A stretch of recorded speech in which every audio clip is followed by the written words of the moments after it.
As someone who truly has a real, honest love for smartphones, I am genuinely worried about the future of this industry. I'm reading article after article with constant bad news, with canceled products, price increases, the shutting down and consolidation of certain products and services. In a way, I just can't help but feel tech as we know it is starting to regress. Consumer tech, Android, and smartphones in general, at least in my eyes, are starting to get a little frustrating. The future of its success is a little uncertain, and it honestly makes me concerned about what tech is going to look like over the next few years. And you guys have got to understand something. Android, especially back in the early days, was so chaotic in the best possible way.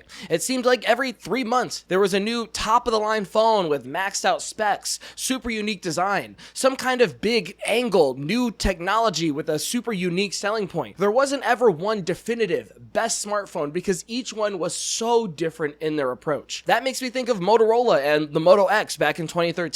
You could build your own freaking smartphone from the ground up, choosing accent colors for the trim, front bezel colors, back panel materials ranging from wood, different soft touch plastics, leather. They even had this weird football leather variant. So cool. I think of OnePlus with the OnePlus One back in 2014, a genuine flagship killer with similar specs and performance to smartphones literally twice the price. It released with a commercial variant of CyanogenMod, a custom ROM that ran near stock Android with incredibly deep customization. It was intended to be developer friendly as well, completely unheard of at the time. And of course we have the legendary Nexus Line 2, relatively cheap, affordable Android devices that ran pure stock Android with nothing extra, first to get updates with flagship-ish specs, super unique designs. The Nexus 5 I have in particular sold for around $350 US, absolutely beautiful device. On top of that, new players were constantly entering the space, trying to make their take on a smartphone mainstream. We had Amazon with the Fire Phone,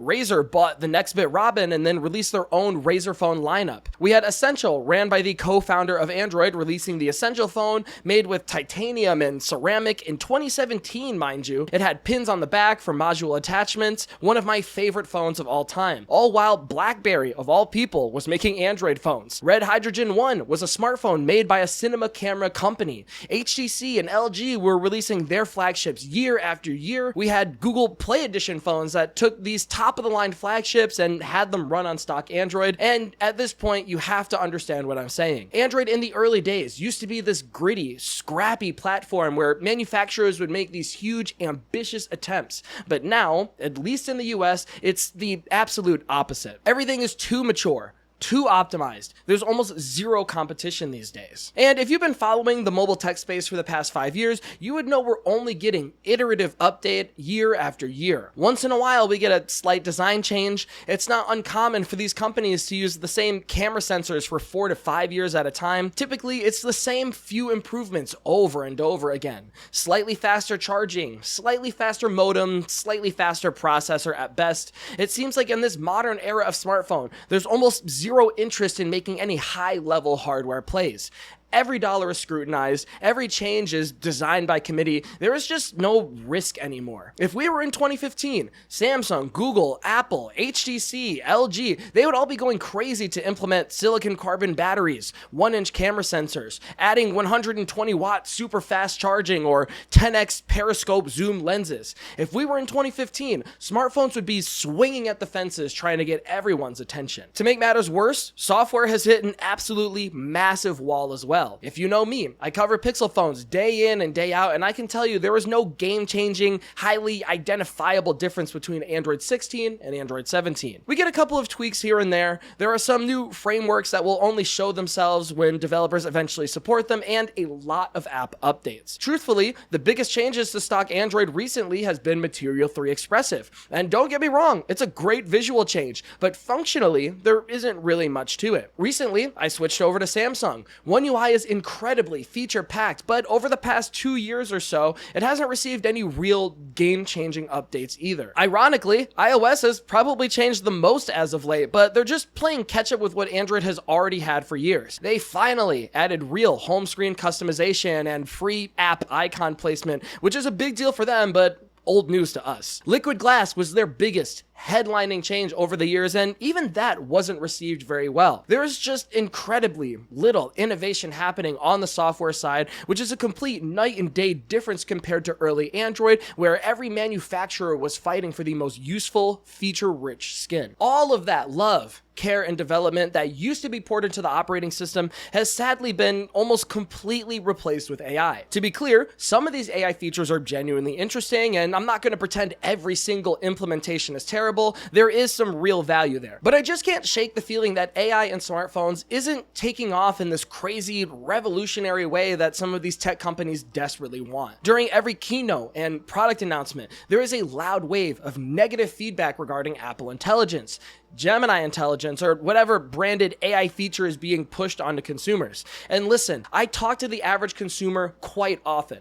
I ask them what phone they're using and what they like about it. I ask them if they ever use any of the AI features on their phones. Most of the time, they don't even know half of the features exist, or they simply don't care. Or if they do, they already have a dedicated chatbot of choice like ChatGPT, Claude, or the standalone Gemini app. No one I talk to is using the built-in assistant to order them a pizza, or no one's taking a photo of their fridge and asking for a grocery list. Some of us tech-inclined people might be doing some of these things sometimes, but for how hard these companies are pushing for these high-end AI features, I just can't see them getting the respectable return on their investment. And now, because of this, we have an even greater issue. The overhyping of all of these AI features is creating this toxic feedback loop where manufacturers insist we need more RAM for on-device AI that people really aren't asking for. Demand for RAM goes up, which is forcing the prices of consumer tech to go up in general. At this point in 2026, this has affected every single piece of consumer tech.